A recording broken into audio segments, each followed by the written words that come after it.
करोड़पति बनने का चस्का पड़ गया भारी। पैसा छापने की मशीन ही घर में लगा ली और जमकर छाप रहे थे नोट, लेकिन एक गलती ने खोल दी पोल। लालच ने ऐसा लपेटा कि अब कानून का बज रहा हंटर।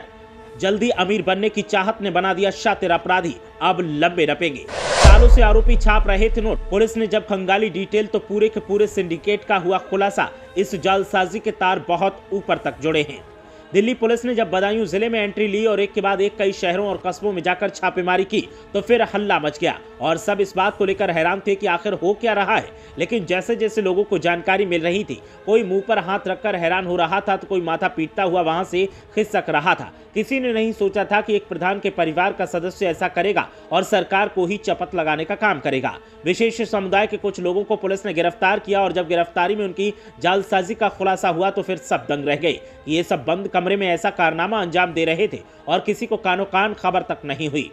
पुलिस की माने तो अमीर बनने का ऐसा चस्का गिरफ्तार आरोपियों को लगा कि घर में ही नोट छापने की मशीन लगा ली और फिर जो कारनामा अंजाम दिया उसने तो गदर काट दिया। दिल्ली पुलिस की स्पेशल टीम ने नकली करेंसी के साथ जरीफ नगर के 2 और बिलसी के 1 आरोपी को गिरफ्तार किया है। अब रिमांड पर उनसे पूछताछ चल रही है तो हर दिन नए नाम सामने आ रहे हैं। उनकी टीम में कौन कौन था ये पता लगाया जा रहा है। नकली करेंसी छापने के लिए सेटअप लगाने वाले दानिश ने पूछताछ में अपने गांव जरेठा की प्रधान के देवर का नाम लिया है। बताया जा रहा है कि वही करेंसी छपवाता था और उनसे लेकर सप्लाई करता था। इसके बाद से दिल्ली पुलिस की टीम प्रधान के देवर यासीन की तलाश में जुटी है। गुरुवार और शुक्रवार को एक टीम ने जरेठा, सहसबान और जरीफ नगर के अलग अलग स्थानों पर दबिश दी, लेकिन जिन्हें वो ढूंढ रहे थे वो हाथ नहीं लगे।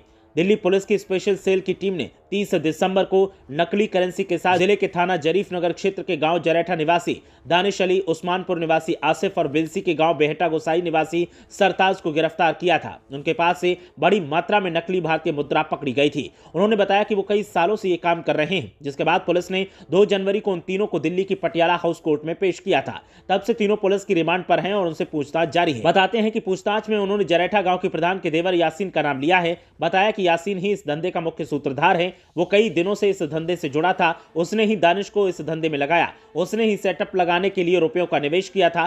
पता चला है कि यासीन ही रुपए को 30 से 40% पर ग्राहकों को चलाने के लिए देता था। इसके बदले उसे असली करेंसी मिलती थी। पूछताछ में एक बैंक के कैशियर का नाम भी सामने आया है। पुलिस प्रधान के देवर यासीन की तलाश में लगी है, जिसके लिए गुरुवार रात से शुक्रवार तक कई ठिकानों पर दबिश भी दी गई, लेकिन प्रधान के घर टीम को कोई नहीं मिला। वहीं सहसबान कस्बे के अकबराबाद और जरीफ नगर के उस्मानपुर में दबिश दी गई। इसके अलावा संभल के कादराबाद में भी टीम आरोपियों की तलाश में पहुंची, लेकिन सफलता नहीं मिली। सहसबान कोतवाली क्षेत्र की चौकी नंबर 4 में स्थित जिस मकान में दानिश अस्पताल और नकली नोट छापने का काम करता था, उस मकान में और भी कई किराएदार रह रहे हैं। इस मकान का मालिक आमिर तो झारखंड में रहता है, लेकिन उसकी पत्नी बानो यहां रहती है और वही इस मकान पर किराएदारों को रखती है। इंस्पेक्टर सौरभ ने बताया कि कोतवाली पुलिस ने इस मकान में रह रहे अन्य किराएदारों का सत्यापन किया है, जिसमें सभी सही पाए गए हैं। दिल्ली की स्पेशल सेल की टीम इस मामले में काम कर रही है, इसीलिए स्थानीय स्तर पर कोई काम नहीं किया जा रहा है। कई एजेंसियां भी लगी हैं, इसीलिए स्थानीय स्तर पर मदद मांगे जाने पर ही काम किया जाएगा।